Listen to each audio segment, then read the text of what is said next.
Hello everyone, I am Suresh सीरबी। Welcome to yours. तो आज हम पढ़ रहे थे क्या कर रहे थे हम टेंसेस पढ़ रहे हैं ना। तो सबसे पहला जो टेंसेस है वो सिंपल प्रेजेंट टेंस है। सिंपल प्रेजेंट टेंस जैसे हिंदी में वर्तमान काल होता है, वैसे इसमें सिंपल प्रेजेंट टेंस है। प्रेजेंट टेंस तो है लेकिन वो सिंपल प्रेजेंट टेंस या फिर प्रेजेंट इंडेफिनिट टेंस का बात एक ही है। सिंपल प्रेजेंट टेंस है। देखो, एक चीज इसमें ध्यान रखनी है कि सिंगुलर वर्ब कहाँ लगानी है और प्लूरल वर्ब कहाँ लगानी है। देखो, प्लूरल का मतलब होता है सब्जेक्ट प्लूरल हो, तो सिंगुलर वर्ब का मतलब सब्जेक्ट है वो नॉमिनेटिव केस सिंगुलर हो। कैसे? ही यानी वह, सी वह एक ही है। इट के लिए हमेशा सिंगुलर वर्ब आती है, ही के लिए भी सिंगुलर वर्ब, सी के लिए भी सिंगुलर वर्ब। किसी व्यक्ति का नाम है तो वहां पे भी सिंगुलर वर्ब आएगी। प्रियंका कोई लड़की का नाम है तो भी सिंगुलर वर्ब आएगी क्योंकि वो एक ही है। इट के साथ हमेशा सिंगुलर वर्ब आती है।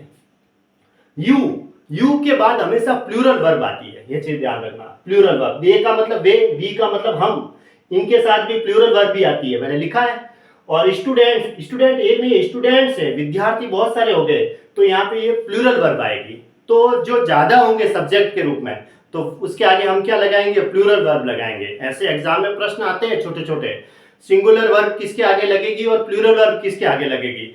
सिंगुलर वर्ब तो होता है सिंगल व्यक्ति के लिए, या सिंगल जो नॉमिनेटिव के सब्जेक्ट है वो सिंगल है, तो वहां पे हम सिंगुलर वर्ब लगाते हैं। और प्लूरल वर्ब, सब्जेक्ट अगर प्लूरल होगा तो प्लूरल वर्ब भी लगाएंगे। अब देखो, सिंगुलर वर्ब क्या होती है और प्लूरल वर्ब कौन कौन सी होती है, कैसे होती है। अगर किसी वर्ब की फर्स्ट फॉर्म के साथ एस या ईएस लगा हुआ है तो वो सारी सिंगुलर वर्ब होती है। जैसे कि गो फर्स्ट फॉर्म है, इसके आगे लगा गोज, तो ये सिंगुलर वर्ब है। प्लूरल वर्ब नहीं है, इसके पीछे एस लगा हुआ, इसका मतलब ये थोड़ी है कि वो प्लूरल है। वर्ब हमेशा सिंगुलर होती है, चाहे उस फर्स्ट फॉर्म के साथ एस या ईएस लगा हुआ है तो वर्ब हमेशा सिंगुलर वर्ब मानी जाती है। प्लेज है, PLAY, खेलना होता है प्ले, उसके साथ एस लगाते ही ये प्लेज सिंगुलर वर्ब हो गई। डज है वो सिंगुलर वर्ब हो गई। वांट का मतलब चाहना होता है, वांट्स हो गई, तो वो सिंगुलर वर्ब है क्योंकि इसके पीछे एस लगा हुआ है। सेंड का मतलब भेजना, जैसे लेटर भेजना, सेंड्स है वो सिंगुलर वर्ब है क्योंकि इसके पीछे एस लगा हुआ है। वर्ब के पीछे अगर एस या ईएस लगा हुआ है तो वो सारी की सारी सिंगुलर वर्ब होती है। जैसे ईज होती है, ये भी सिंगुलर वर्ब है। एम, आई के बाद हमेशा एम आता है, आई एम, ठीक है। और रीड्स, रीड्स भी क्या है? सिंगुलर वर्ब हुई। कैसे? क्योंकि रीड का मतलब पढ़ना, इसके साथ में एस लगाते ही ये सिंगुलर वर्ब हो गई। मेक्स है वो सिंगुलर वर्ब। गिव्स है, GIVES, गिव के साथ एस लगाती है वो सिंगुलर वर्ब हो गई।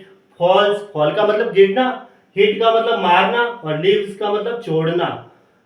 तो ये जो फर्स्ट फॉर्म है उसके साथ क्या लगा हुआ है? एस, तो ये सिंगुलर वर्ब है।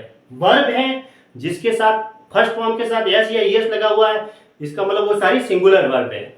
और सिंगुलर वर्ब किसके आगे आएगी?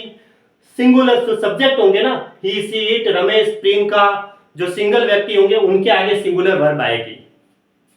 अब आती है प्लूरल वर्ब। प्लूरल वर्ब में क्या होगा कि जो वर्ब की फर्स्ट फॉर्म होगी वो प्लूरल वर्ब होगी, उसके साथ एस या ईएस नहीं लगा हुआ होगा, वो ऐसी की ऐसी प्लूरल वर्ब मानी जाती है। जैसे गो है, अब इसके आगे एस या ईएस नहीं लगा हुआ, इसका मतलब ये प्लूरल वर्ब है। इसके साथ डू यू, तो मतलब देखो, डू के बाद एक तो यू के साथ डू है वो प्लूरल है, और यू हमेशा प्लूरल वर्ब लेता है, ये चीज ध्यान रखना। यू यानी कि तुम, यू जो होता है ना वो हमेशा प्लूरल वर्ब लेता है, ये मैंने लिखा है। यू के बाद हमेशा प्लूरल वर्ब आएगी। तो डू प्लूरल वर्ब हो गई। वांट, देखो इसके साथ एस या एस नहीं लगाया मैंने, वांट्स नहीं लिखा, एस के साथ, इसके साथ एस नहीं लगाया, तो ये प्लूरल वर्ब है। यहाँ वांट्स लिखा हुआ था, ये सिंगुलर वर्ब है क्योंकि इसके साथ एस लगा हुआ है फर्स्ट फॉर्म के साथ, इसमें फर्स्ट फॉर्म के साथ एस नहीं है तो ये प्लूरल वर्ब है। सेंड, इसमें और इसमें फर्क क्या है? क्योंकि इसके पीछे एस है तो ये सिंगुलर वर्ब है, इसके साथ एस नहीं लगाया तो ये प्लूरल वर्ब हो गई। जैसे रीड है, मतलब वर्ब की फर्स्ट फॉर्म होगी वो प्लूरल वर्ब होगी, उसके साथ एस या ईएस नहीं होगा। जैसे मेक है, गिव है, फॉल है, हीट है, देखो यहाँ हीट है और यहाँ हीट्स है, ये तो है सिंगुलर वर्ब और ये है प्लूरल वर्ब। जैसे लीव है, ये प्लूरल वर्ब है। तो सिंगुलर वर्ब और प्लूरल वर्ब के बारे में पता चल गया।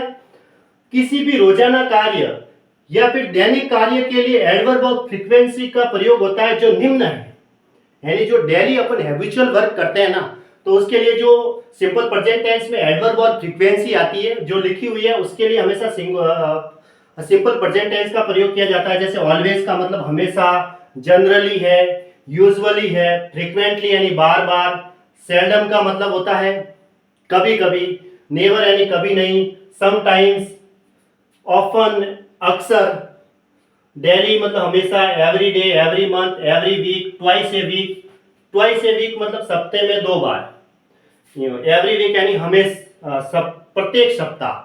तो ये जो एडवर्ब ऑफ फ्रीक्वेंसी लिखी हुई है वो सिंपल प्रेजेंट टेंस के अंतर्गत आती है। ठीक है, जैसे मैंने सेंटेंस लिखा आई लिव इन दिल्ली, आई क्या है, आई के साथ यहाँ पे प्लूरल वर्ब आई है, आई के साथ क्या आई है, प्लूरल वर्ब आई है, I live in Delhi. The earth is round, पृथ्वी गोल है। देखो पृथ्वी के द अर्थ, ये देखो जितना, एक तो ये यूनिवर्सल ट्रूथ भी है क्योंकि जो अर्थ है वो गोल है, और जो भी यूनिवर्सल ट्रूथ होते हैं वो सारे के सारे किसमें, सिंपल प्रेजेंट टेंस में होते हैं।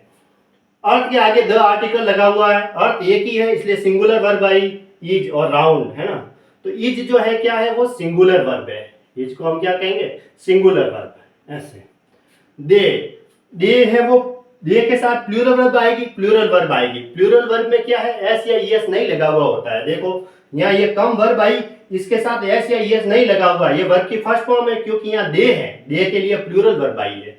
दे ऑफन कम लेट, वे अक्सर देरी से आते हैं ना, देरी से आते हैं, है आएगा, है वो simple present tense, present tense के लिए होता है simple present tense. They often come late, often का मतलब अक्सर, तो दे जो है वो प्लूरल सब्जेक्ट है यानी वे, दे का मतलब वे, इसलिए इसके साथ क्या आई, प्लूरल वर्ब आई है। एग्जाम में अगर यहाँ एस करके दिया जाता है सिंगुलर वर्ब तो वो गलत है, क्योंकि यहाँ पे बहुत सारे व्यक्ति हो गए, तो प्लूरल वर्ब होती है वो वर्ब की फर्स्ट फॉर्म हुई, उसके साथ ये मतलब एस या यस लगा हुआ नहीं है, सिर्फ वर्ब की फर्स्ट फॉर्म, इसका मतलब प्लूरल वर्ब है। सी नेवर कम्स ऑन टाइम, वह समय पर कभी नहीं आती है। देखो सी किसी लड़की का नाम भी हो सकता है, नेवर कभी नहीं, ये एडवर्ब और फ्रीक्वेंसी सिंपल प्रेजेंट टेंस में है, यहाँ है नेवर ये। अब देखो कम्स क्यों आया, क्योंकि यहाँ सी है, सी के लिए मैंने बताया था सिंगुलर वर्ब आती है, ये लिखा हुआ सी, उसके साथ सिंगुलर वर्ब आती है, और सिंगुलर वर्ब कौन सी होती है, जो वर्ब की फर्स्ट फॉर्म के साथ एस या ईएस लगा हुआ हो। एस लगा हुआ है, इस कम्स, यहाँ ई है ऑलरेडी, इसलिए एस लगाते ही ये क्या हो गई, वर्ब की फर्स्ट फॉर्म हो गई कम्स, इसलिए यहाँ पे एस लगा हुआ है। अगर यहाँ एस नहीं होता तो ये प्लूरल वर्ब हो जाती, जो कि गलत थी, क्योंकि सी एक ही व्यक्ति है इसलिए हमेशा यहाँ सिंगुलर वर्ब लेगा, कम्स ऑन टाइम है ना, सी नेवर कम्स ऑन टाइम, वह समय पर कभी नहीं आती है। ठीक है।